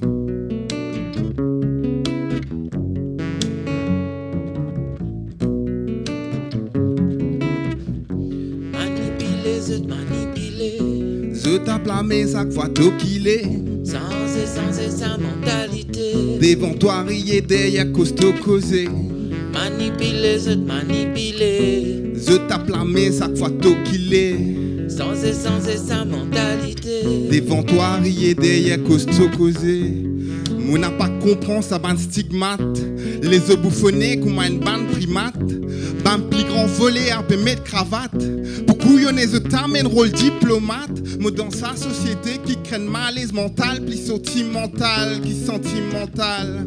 Qui se grappe passe pour l'anomase. Je préfère d'une valeur bonnes affaires qui banales. C'est les mondes à l'envers pour la paix, nous la guerre. L'amour paix brisé, guerre, paradis, ville, l'enfer. Nous rôde la lumière, nous passage éphémère. Nous corrige, nous errer, nous éclaire, éclair clair. Manipuler. Je tape la maison à quoi d'eau qu'il est. Sans sa mentalité. Devant toi, rier derrière costaud causé. Manipuler. Je tape la maison à quoi d'eau rier. Sans sa mentalité. Devant toi, rier derrière costaud causé.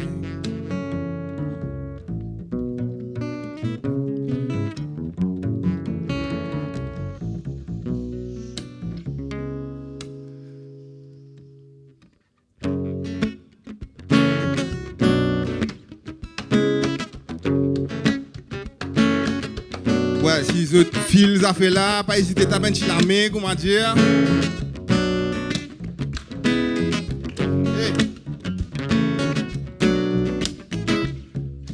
Trop pour contrer, poids dans balance, pas facile pour cordre la cadence. Mon n'a pas trop corps dans la sens, mon pli corps dans nos performances. Vérité n'a pas une offense pénale, chose sans conséquence. Manipulation à outrance, actionner le mode de défense.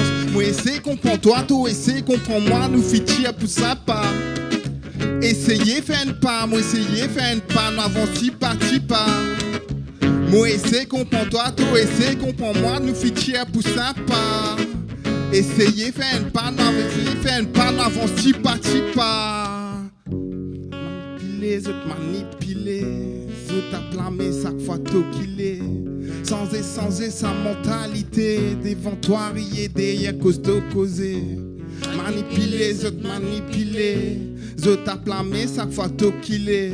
Sans sa mentalité. Devant toi, rier derrière costaud causé. Manipuler. Je t'applamé chaque fois tout rier. Sans sa mentalité. Sans sa mentalité. Watilé, lolo. L'esprit éveillé n'a pas gagné de trop beaucoup causé. Qui bise un coteau. Michel l'ingénieur. Allez, branche mon sono. Laisse-moi faire mon solo. T'y fais prendre en carreau. Trop beaucoup dans le cerveau. Et n'a une bande barreau. Ouverture d'esprit qui peut amener nous pli là-haut.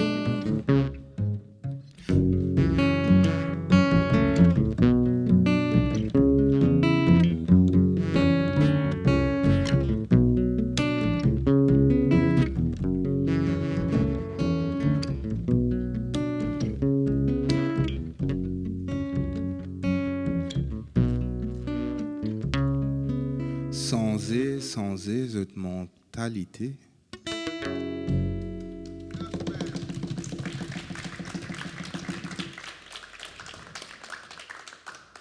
Alors, Marie Serrier, comment dire, nous pouvons réussir trouver un peu du monde, un peu faire un peu la musique, un peu l'os aujourd'hui. Et c'est un changement aussi qui fait que justement nous souvent nous assez restreints en ce moment côté musical, côté artistique, mais nous mangeons et nous quand nous gagnons l'occasion de partager, ben nous partageons ce bon vibe même là.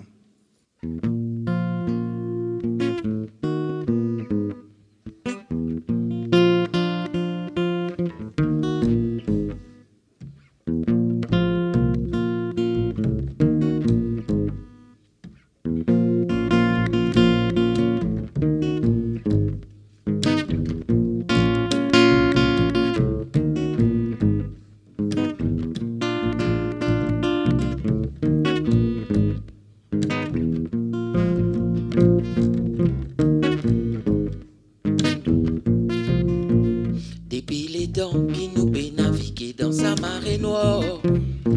Loin avec nos histoires, loin avec nous des ports. Pendant qu'il n'a pas vu mettre confusion dans nos mémoires. Pour faire nous tasser la cale bateau là. Pour qui raison je autres pévin impose nous autres la religion.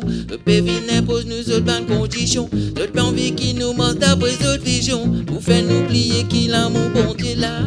La la. Li la la la la la. Oh Diman bon Dieu, délivrez-nous Diman. Longtemps on amène nous en bateau, vous autres pratiques, je démago, tyrannise enfants, avec cadeau, pour qui autres plans, n'a pas tout malo, en plein milieu de l'océan, beaucoup péramé sans être conscient, qui sont destination, c'est le néant, les filles sonner pour comprendre qui depuis les temps, qui nous peut naviguer dans sa marée noire, dans sa marée noire, loin avec nos histoires, loin avec nos départs. Pendant qu'il n'a pas vu mettre confusion dans nos mémoires. Fais-nous danser à la cale bateau là. Ça c'est le chant, ça c'est le chant, ça c'est le chant Bansi en vivant qui peut-être toi réveiller sorti dans la cale. Ça l'est abnormal. Réclame-nous droit régal au terrain là, ça l'est primordial, non. Nous pas pourquoi dans cette parole, non. Nous pas pour prier cette idole, nous pas pour croire dans cette symbole équivalent l'esprit, la soul là et là. L'esprit, la soul là et là. Mais depuis les temps qui nous peut naviguer dans sa marée noire, dans sa marée noire, loin avec nos histoires, loin avec nos départs.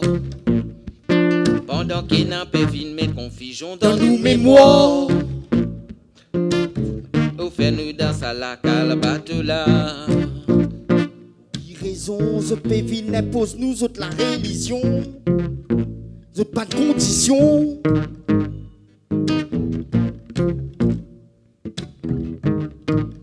La cale bateau là.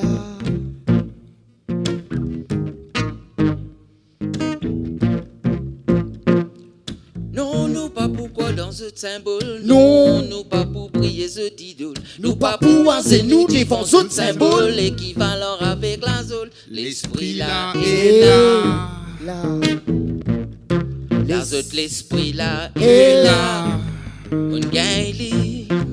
Message là. Longtemps on amène nous en bateau, pour cette pratique, je démago, tyrannise enfants, avec cadeau, pour qui autres plans, n'a pas ton malo, en plein milieu de l'océan, beaucoup péramé sans être conscient, qui sont destination, c'est le néant, les filles sonner pour changement, qui depuis les temps, qui nous peut naviguer dans sa marée noire, loin avec nos histoires, loin avec nos départs.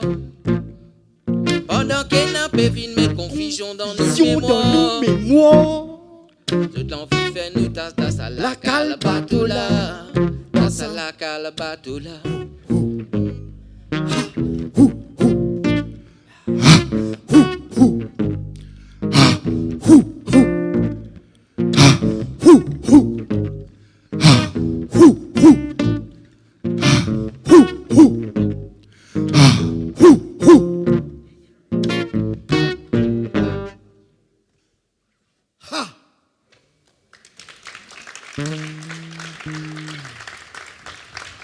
Bonsoir tout le monde. J'espère que comment moi je peux passer un bon moment et surtout qu'il y a beaucoup de compréhension le changement. Comme on dit, le changement tout d'abord il commence par nous. Sinon il y a quelconque changement que ce soit niveau conscience, nous l'environnement, nos façons de vivre, ainsi de suite. Le changement là il commence par nous quoi. Ouais. Et c'est pas que des mots, quoi. N'est-ce pas, Juanito? Un petit kiff les mots.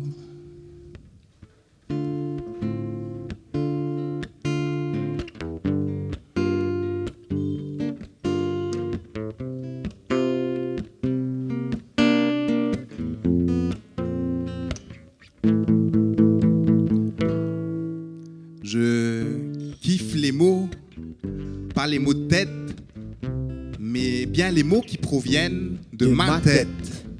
Mes mots sont mobiles, Et quand ils se regroupent, ils s'enquillent comme des billes.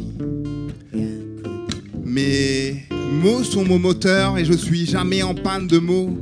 Tôt je me réveille et pense aux merveilles des mots. Crier un mot, être motivé, faire du mot à mot, les mettre dans un petit mémo, les mémoriser, être la risée des mots, des mots au cœur, connaître le motif de certains mots trop hâtifs. Un mot, deux mots, trois mots, 100 mots, qui suis-je? Alors moi, pour mes mots, je me mobilise, car je suis pour la modernisation des mots. Il y a des mots dits tout haut et des mots dits tout bas, également des homos et des discours homogènes.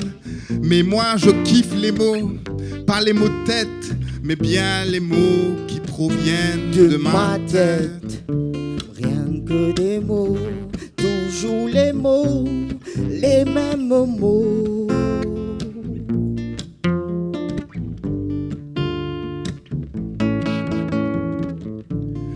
Il y a des mots chuchotés, des mots d'amour, des mots de tous les jours, des mots que je prends dans mes bras, des mots qui ronflent dans mes draps, des mots spirituels et des mots étrangement associés. Il y a le mot de la faim, mais moi j'ai faim de mots, pas de grands mots, mais de demi-mots, de mots entiers, des mots utilisés dans le monde entier.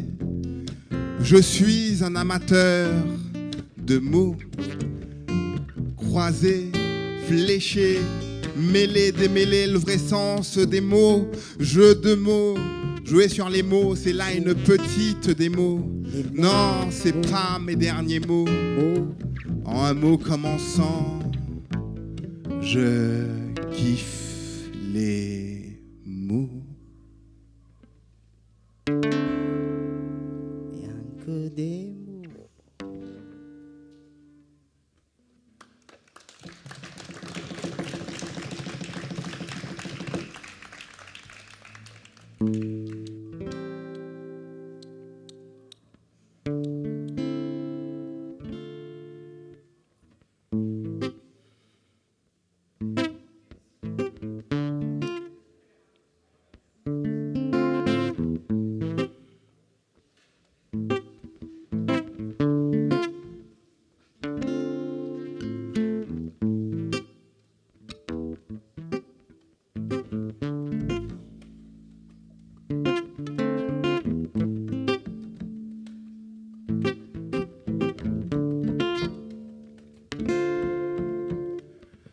Aïe aïe aïe, trop beaucoup pesé l'eau nous mental.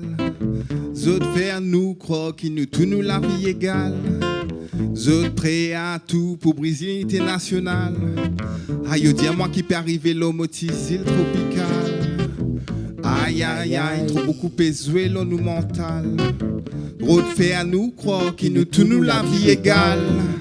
Zot prêt à tout pour briser l'unité nationale. Aïe, dis à moi qui peut arriver l'homme île tropicale. Vivant, arrête Bezos, pour qui demain tout pas dans détresse. Arrêtez Van Armes, qui fait au check moi quand au road d'un bon l'adresse. Nous souvent morcer la tête lourde pour tout miena qui déroule copette. Man ban l'épouse, fatigue la tête, mais devant tous enfants, ces gars qui fait. N'arrive là pour réduire tout ça décor. Dans le cerveau élimine tout ça rétort. Déguette-moi avec mauvais régard. Vini ensemble avant vers nouveau départ. Après na tchalali tchalala, ce soir nous pas dormi dans marée noire. Je bien divisé.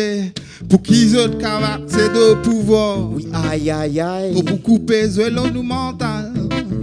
Autre faire nous croire qu'ils nous tournent la vie égale. Autres prêts à tout pour briser l'unité nationale. Aïe, dis moi qui peut arriver l'homme île tropicale. Aïe, aïe, aïe. Pour beaucoup peser l'eau nous mental. Autre faire nous croire qu'ils nous tournent la vie égale. Autres prêts à tout pour briser international. Yo dis à moi qui peut arriver l'homme île tropicale.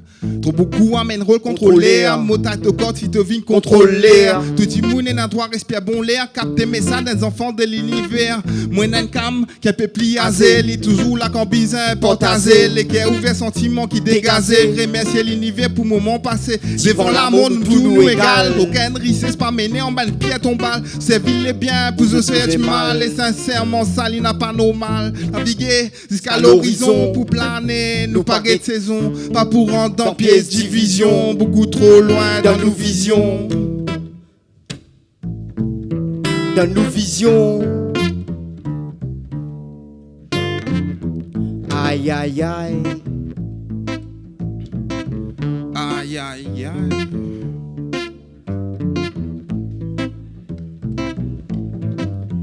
À la basse, monsieur Lindsay.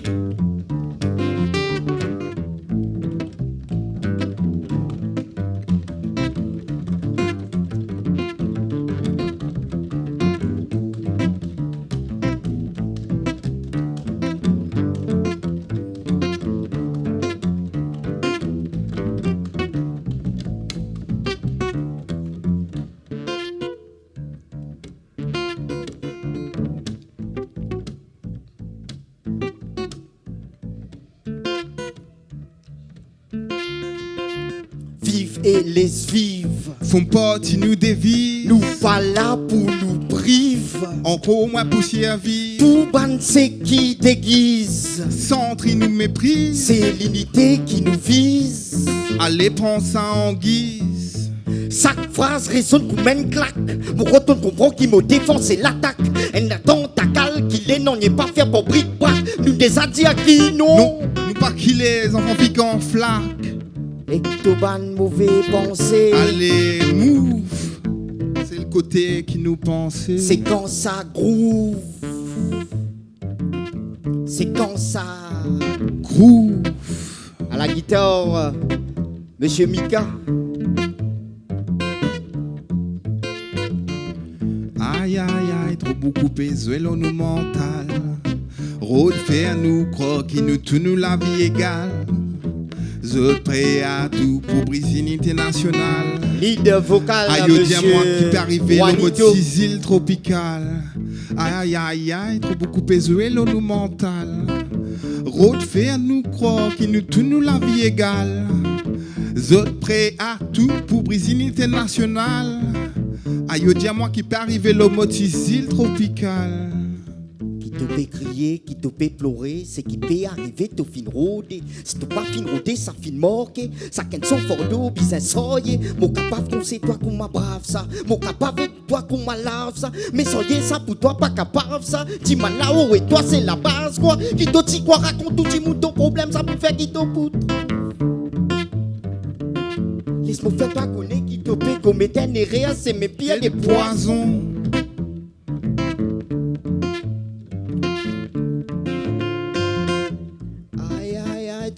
Besoin nous mental, on fait nous croire qu'il nous tout nous la vie égale.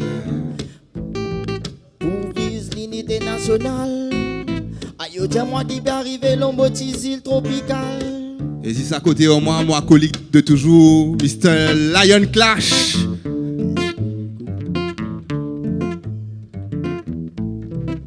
Pour vous ce soir, une bonne camarade Kinzwen.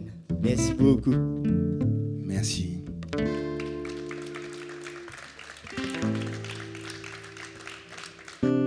Bonsoir tout le monde et merci à tous d'être présents ce soir pour partager ce moment avec nous.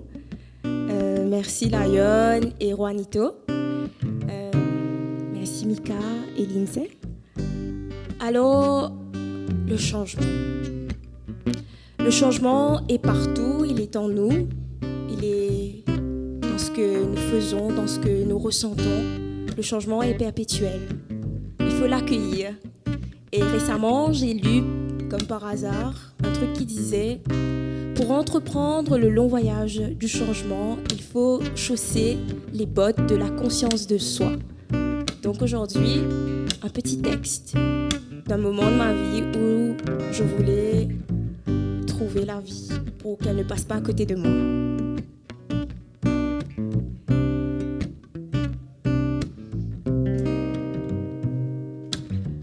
réponse bon moment. Respirer pour repose les cœurs, l'âme, l'esprit essoufflé. Souvenir joli l'instant. Ressenti encore et toujours cette sincérité. La pluie et l'orage fait la guerre dans les ciels. L'amour peut faire des autres dans mon équerre, mon plein. Oh, je te semble envie tienne. Moi, je préfère gagner coups d'éclair. Métabolisme avant absorbe ce qui est réel. Et dans la montante, et dans la descente, puis dans la descente, nous tracer même. Nous tracer pour mettre l'autre dans nous la vie, dans nous l'esprit, dans nous les guerres. Me tracer pour mettre l'autre dans la tête. Ça coule là. La descente là rend-moi mécontent. Sentiment qui ne vient me mettre. Un grand désordre dans mon esprit. Me lève la main en logique. Ferme les yeux, tan mélodie la vie. Trop lourd. Trop beaucoup de théorie, cause pratique. Tan là-haut, guette faux, cause en bas, tous doucement. T'as l'air. À cause, soleil, la ligne, pour moi. Quoi qu'arrive, tantôt, il pourrait venir là, pareil comme à moi, me pourrait venir là, et que, quitte fois, elle est là. Moi, on va retrouver toi. Moi, on va retrouver moi. Moi, on va retrouver nous. Moi, on va retrouver la vie. Près en moi. Près en toi, près en nous.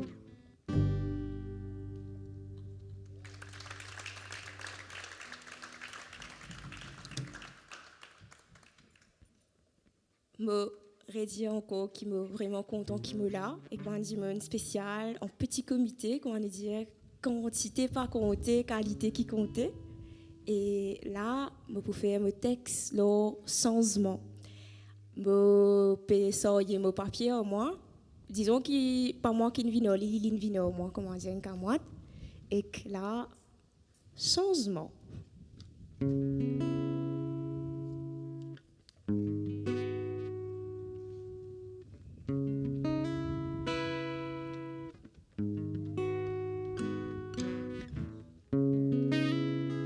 Pas dire me pas essayer. M'essayer. Essayer d'être dans l'autre direction, mais il n'est pas facile. Des âmes pena en bon sens l'orientation. La vie, papiarette, tient modifie. Métamorphose, timane l'étang. Mon fatigué en attend bon moment. Quitte-fois, lui aussi, il est fatigué en attend moi. Quitte-fois, il attend moi par là. Avant, je cause révolution. Astère me fait mon rêve, vin mon solution. En pas à la fois. Tikou, touille, loulou. Processus là qu'a fait vin fou. Qui me supposé faire? Adapter? Et si moi, me préfère réinventer? Là, c'est une extension nous-mêmes. Assez la guerre en profondeur sentiment. Calcule tous autres qualités stratagèmes à nous retrouve. L'authenticité, nous l'existence. Nous, constriction, perpétuer, les cliffés, haine, résonance, sac, l'équerre, briser, faire, haine, différence.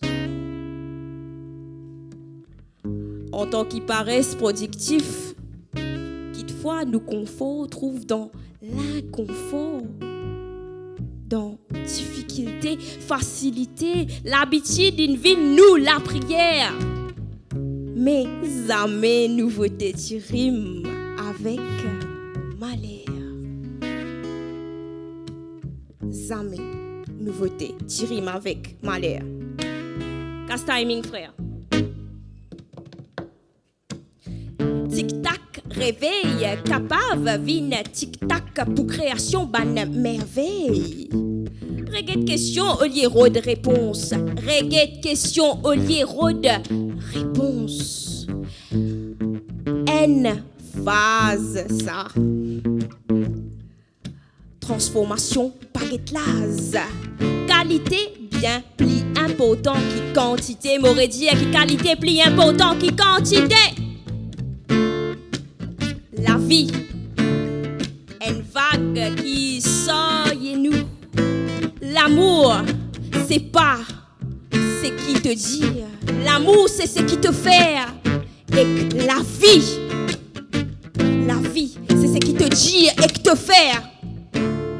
La vie, c'est ce qui te dit et que te fait. La vie, c'est ce qui te dit et qui te fait. La vie qui était, c'est ce qui te dit et que fait. Merci Mika. On applaudit très fort Mika, s'il vous plaît. Et Monsieur Lindsay à la contrebasse. Moi c'est Kelly. Kelly Ang Ting Hon A-N-G trait d'union T-I-N-G espace H-O-N-E. Ok? Si pas qu'on prononce, pas prononcer. Et Kelly écrire pour vivre et que les vivre pour y écrire. Merci.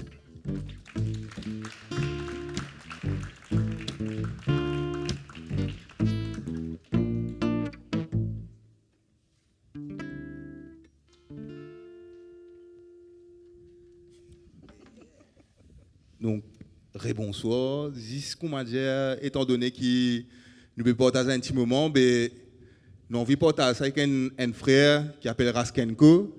Et s'il y a un partage un joli travail pour eux parce qu'il fait un mandat affaire joli net. Il a un droit de taper un petit la main pour lui encourager.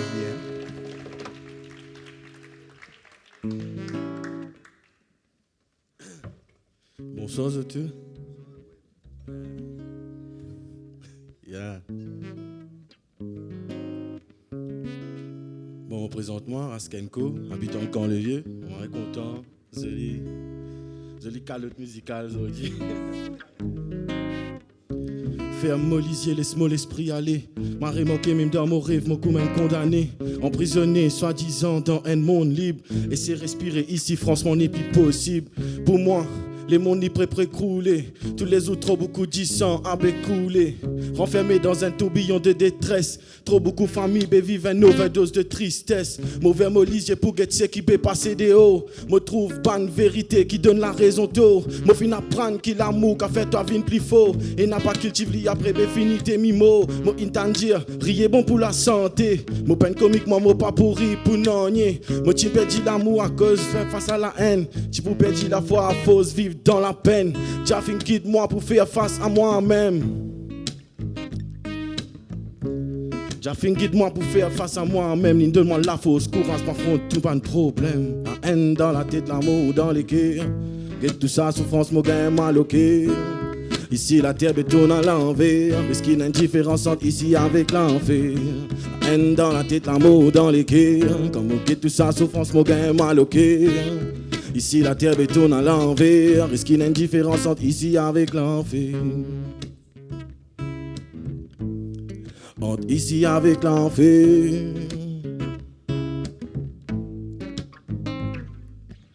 Sablier du temps, l'icône 6 filé. Moran moi compte, mon bévin vie, mon las bété filé. Obstacle mot, pas coup non, qu'un copain pour killer. Réalise mon rêve comme une étoile, moi mon pour filer. L'année passée, l'année venue sans qu'il nous rend nous compte. La vie l'écoute, l'amour prend toi l'espace de 5 secondes. Femme te lisier, en un hommage. Ça m'a frère, ça m'a sœur qui ont dit zouf, fin Dieu à ce monde. L'esprit réveille, la tête pleine avec questions. Un monde meilleur, c'est ça qui hante mon réflexion. Meilleur qu'hier, parmi tout mon bonne ambition. Rendre fier ma mère pour mon 15 bénédiction. moi. La musique qui toujours hit moi. Depuis enfant, moi j'ai envie de faire tant de mots la voix. Arrêtez d'écrire ça, non, moi n'a pas gagné droit, moi pas décidé. Mais c'est mon plume qui contrôle moi. Moi fait clancer comme une fusée, moi pas pour arrêter. Vous le foncez sans guetter côté, moi pour traverser. Comme un soldat, moi fini bien équipé. Pour traverser tout ban boy, qui n'a l'homme aussi. Mais moi représente secteur ouest quand levé l'homme au Lille. Moi viens faire toi, t'en la voix ici, enfants Rosile. Pas cause nous restons ghetto qui nous ban imbécile. L'inspiration pas manquer, punchline et n'a pas mille. La haine dans la tête, l'amour dans les cœurs. Que tout sans souffrance, mon gain mal au cœur. Ici la terre bétonne à l'envers. Risque une indifférence entre ici avec l'enfer. La haine dans la tête, l'amour dans les cœurs. Quand mon gain tout sans souffrance, mon gain mal au cœur.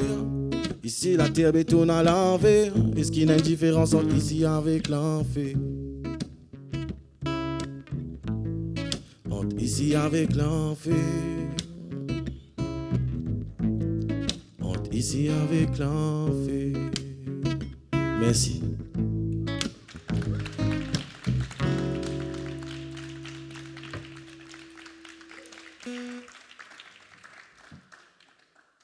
Voilà, ainsi s'achève cette soirée à l'Université des Mascareignes pour la Nuit des idées 2022, la Fabrique du changement. Merci beaucoup d'avoir été présent. J'étais ravi de partager cette soirée avec vous. Merci à l'Université des Mascareignes pour leur accueil parfait, le sapin, tous les artistes, tous les intervenants. Voilà, et la Fabrique du changement, c'est tous les jours. Bonne fin de soirée.